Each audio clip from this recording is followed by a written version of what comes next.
আজকের ক্লাসে আমরা শিখব কিভাবে আমরা খুবই সহজে বন্ধুদের মানসিক সহায়তা দিতে পারি।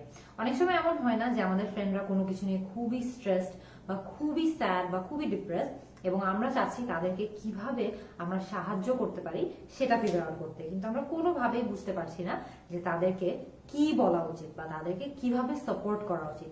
সেই কারণে আমরা আজকের ক্লাসে শিখবো যে কিভাবে আমরা আমাদের কোনো ফ্রেন্ড যদি স্ট্রেসড থাকে, খুবই স্যাড থাকে, খুবই আপসেট থাকে, তাদেরকে কিভাবে আমরা ইংরেজিতে মানসিক সহায়তা বা মেন্টাল সাপোর্ট প্রোভাইড করতে পারি বা দিতে পারি।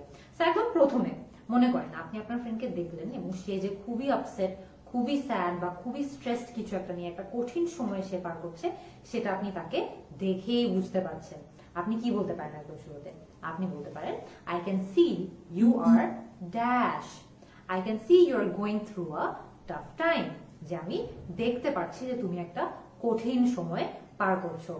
I can see you are passing a difficult time, এরও মানে হলো যে আমি বুঝতে পারছি যে তুমি একটা কঠিন সময় পার করছো। আপনি হয়তো এটাও বলতে পারেন, I can see you are upset, I can see you are not doing so well. আপসেটের মানে হলো যে সে কিছু একটা নিয়ে তার হয়তো বা মন খারাপ, নট ডুইং সো ওয়েল মানে হলো যে সে খুব একটা ভালো নেই। সেখানে ড্যাশে কিন্তু আপনি চাইলে এর মধ্যে যে কোনো কিছুই বসিয়ে দিতে পারবেন, কিন্তু বাক্যের ওভারঅল স্ট্রাকচার বা পুরো সেন্টেন্সটা কিন্তু সেমই থাকছে। এরপরে মনে করেন যে আপনারা হয়তো আপনাদের ফ্রেন্ডদেরকে বলতে চান যে তারা যে কোনো সময় যে কোনো কিছু নিয়ে আপনাদেরকে কল করতে পারে। যখনই তাদের কোনো কিছু নিয়ে কথা বলার থাকে, কিছু নিয়ে তারা হয়তো আলোচনা করতে চায়, তারা আপনাকে তখনই ফোন দিতে পারে। এটাও কিন্তু খুবই সহজে ইংলিশে বলা যায়। কিভাবে? If you feel like dash you can call me any time. If you feel like talking you can call me any time. যখন কথা বলার ইচ্ছা হবে জাস্ট আমাকে ফোন দিলেই হচ্ছে, আমি হাজির। অথবা আপনি এটাও বলতে পারেন, if you feel like discussing anything you can call me any time. যে কোনো কিছু নিয়ে ডিসকাস করার থাকলে, কোনো কিছু নিয়ে আলোচনা করতে চাইলে আমি সবসময় আছি। অথবা এটাও হতে পারে, আপনি এটা বলতে পারেন যে if you feel like opening up you can call me any time. এর অর্থ হলো যে মনে করেন আপনার ফ্রেন্ড অনেকদিন ধরে হয়তো বা কিছু একটা কথা চেপে রেখেছে, ফাইনালি তারা খুলে আপনার সঙ্গে সেটা নিয়ে কথা বলার জন্য রেডি হয়েছে। এই সব সিচুয়েশনে কিন্তু আমরা এই জিনিসটাকে বলি ওপেনিং আপ, যে আমি খুলে ফাইনালি কারোর সঙ্গে কথা বলবো।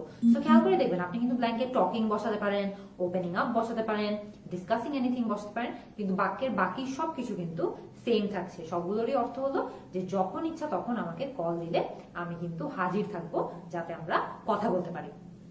এরপরে মনে করেন যে এমন একটা সিচুয়েশন হলো যে আপনি আপনার ফ্রেন্ডকে বলতে চাচ্ছেন যে আপনি সব সময় তার জন্য রেডি আছেন বা সব সময় তার জন্য হাজির আছেন।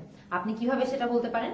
আপনি হয়তো বা বলতে পারেন, I am always dash, please know that, I am always here for you, please know that. এর মানে হলো যে আমি সব সময় তোমার পাশে আছি, এটা যাতে তুমি জেনে রাখো। অথবা আপনি এটাও বলতে পারেন, I am always there for you, I am always there to listen to you. সবগুলোরই অর্থ হলো যে আমি সবসময় তোমার পাশে আছি, যখনই কথা বলার লাগে আমাকে ফোন দিবা, আমি হাজির। যখনই লাগে I am there for you. So আপনি এখানে ব্ল্যাঙ্কে কিন্তু হিয়ার ফর ইউ বলতে পারেন, দেয়ার ফর ইউ বলতে পারেন, দেয়ার টু লিসেন টু ইউ বলতে পারেন, কিন্তু বাক্যের স্ট্রাকচার কিন্তু অ্যাজ অলওয়েজ সেম থাকছে। আর অর্থটাও কিন্তু সেম থাকছে। অর্থটা হলো যে যখনই তোর দরকার হয় আমি কিন্তু তোর পাশেই আছি, এটা যাতে তুই জেনে রাখিস। এরপরে মনে করেন আপনি হয়তো বলতে চাচ্ছেন যে তুই এর মধ্যে একা নয়। অনেক সময় হয় না যে আমাদের ফ্রেন্ডরা অনেক কষ্ট করে একটা সময়ের মধ্যে দিয়ে যায় এবং তারা মনে করে যে তারা এই সিচুয়েশনটার মধ্যে একদমই একা।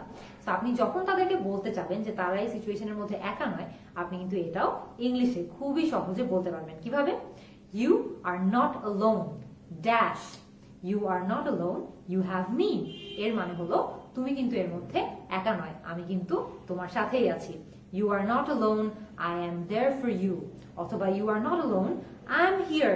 এর মানে সবগুলোরই মানে অ্যাকচুয়ালি এটাই যে তুই এই সিচুয়েশনের মধ্যে একা নয় বা তুমি এই সিচুয়েশনের মধ্যে একা নয়, আমি কিন্তু তোমার পাশেই আছি। এরপরে মনে করেন আপনি আপনার ফ্রেন্ডকে বলতে চাচ্ছেন তারা যাতে নিজেদের উপর এত কঠোর না হয়। অনেক সময় দেখা যায় যে আমরা নিজেরাই নিজেদের জন্য অনেক বেশি বাধা সৃষ্টি করি বা অনেক বেশি কষ্ট সৃষ্টি করি।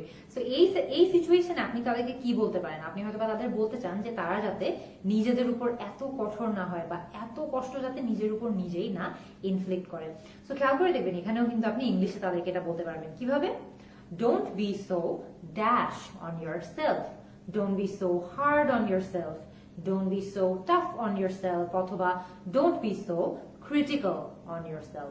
সবগুলোরই অর্থ হলো যে নিজের উপর এত বেশি ক্রিটিক্যাল বা নিজের উপর এত বেশি কঠোর হওয়ার কিন্তু কোনোই দরকার নেই, এত বেশি কঠোর হয়েও না নিজের উপর। এরপরে মনে করেন একটা ভিন্ন ধরনের সিচুয়েশন, আপনি হয়তো আপনার ফ্রেন্ডকে জিজ্ঞেস করতে যাচ্ছেন যে তাদের জন্য কি আপনি কিছু করতে পারেন নাকি। আপনি কিন্তু এটাও খুবই সহজে ইংলিশে জিজ্ঞেস করতে পারেন। কিভাবে? Is there anything dash, is there anything I can do for you. এর মানে হলো যে তোর জন্য কি আমি কিছু করতে পারি বা তোমার জন্য কি আমি কিছু করতে পারি। Is there anything I can help you with, এরও মানে হলো যে এমন কি কিছু আছে যেটা নিয়ে আমি তোমার সাহায্য করতে পারি বা তোমাকে একটু হেল্প করতে পারি। অথবা আপনি কিন্তু এটাও বলতে পারেন is there anything you need my help with.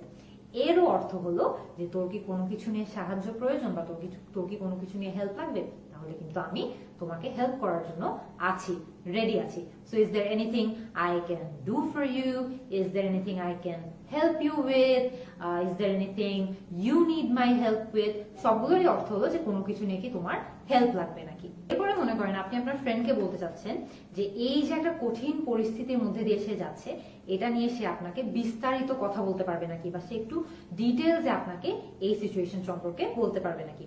আপনি কিন্তু খুবই সহজে এটাও ইংলিশে তাকে জিজ্ঞেস করতে পারেন। কিভাবে? Can you tell me more about dash, can you tell me more about what's going on with you. এর মানে হলো যে তোমার সাথে কি হচ্ছে আমাকে কি আরেকটু বিস্তারিত বলতে পারবে। Can you tell me more about what's happening with you, can you tell me more about what's wrong. So খেয়াল করে দেখবেন, can you tell me more about what's going on with you, what's happening with you, what's wrong, সবগুলোরই অর্থ হলো যে তোমার সাথে তুমি যে কঠিন একটা পরিস্থিতির মধ্যে দিয়ে যাচ্ছ, একটা কঠিন সিচুয়েশনের মধ্যে দিয়ে যাচ্ছ, এটা নিয়ে কি আমাকে আরেকটু বিস্তারিত বলতে পারবে বা এটা নিয়ে কি আমাকে আরেকটু ডিটেলস বলতে পারবে। তো এই ধরনের সিচুয়েশনে কিন্তু আপনি ইজিলি চাইলে এই প্রশ্নটা বা এই বাক্যটা ইউজ করতে পারেন। লাস্ট একটা বাক্য, মনে করেন আপনি জাস্ট আপনার ফ্রেন্ড জাস্ট খুবই কষ্টকর একটা সিচুয়েশনের মধ্যে আছে, আপনি জাস্ট বলতে চাচ্ছেন যে সেই যে এই সিচুয়েশন দিয়ে গো থ্রু করছে বা এই পরিস্থিতির মধ্যে দিয়ে যাচ্ছে, এটা নিয়ে আপনি অনেক বেশি দুঃখী বা আপনি অনেক বেশি কষ্ট বোধ করছেন। কিভাবে বলতে পারেন? I am so dash your going through this, I am so sad your going through this. মানে তুই যে এই সিচুয়েশনের মধ্যে দিয়ে যাচ্ছিস বা এই পরিস্থিতির মধ্যে দিয়ে যাচ্ছিস, আমি এটা জেনে অনেক বেশি দুঃখ ফিল করছি বা অনেক বেশি কষ্ট লাগছে আমার।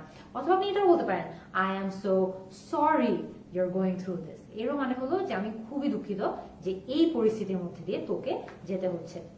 সো খেয়াল করে দেখবেন আমাদের ফ্রেন্ডরা কিন্তু অনেক সময় অনেক কিছু নিয়ে অনেক মানসিক চাপের মধ্যে থাকে, অনেক কিছু নিয়ে অনেক সময় অনেক ডিপ্রেস থাকে, অনেক স্যাড থাকে, অনেক আপসেট থাকে, এবং সেই সিচুয়েশন গুলোতে কিন্তু আমরা বুঝে উঠতে পারি না যে কিভাবে আমরা তাদেরকে মানসিক সহায়তা দিব বা তাদেরকে মেন্টাল সাপোর্ট দিব। এই জন্যই কিন্তু আমরা আজকে খুব সিম্পল 8টা বাক্য শিখেছি, যে বাক্যগুলোর ইউজ করে বা যে বাক্যগুলো ব্যবহার করে আমরা কিন্তু একটু হলেও আমাদের ফ্রেন্ডদেরকে মেন্টাল সাপোর্ট দিতে পারবো যখন তারা খুবই কঠিন সিচুয়েশনের মধ্যে দিয়ে যাচ্ছে। এর বাইরেও কিন্তু আরো অনেক ধরনের বাক্য ইউজ করে আমরা আমাদের ফ্রেন্ডদেরকে সাপোর্ট করতে পারি বা আমাদের কাছের মানুষজন যারা যে কোনো কেউ ডিফিকাল্ট কোনো সময় পার করে থাকলে তাদেরকেও সাপোর্ট করতে পারি। আর কি কি বাক্য এরকম হতে পারে এগুলো আমাকে কমেন্ট সেকশনে জানাবেন, কিন্তু আমি আপনাদের সবার অ্যান্সার অপেক্ষায় থাকবো। See you in the next class.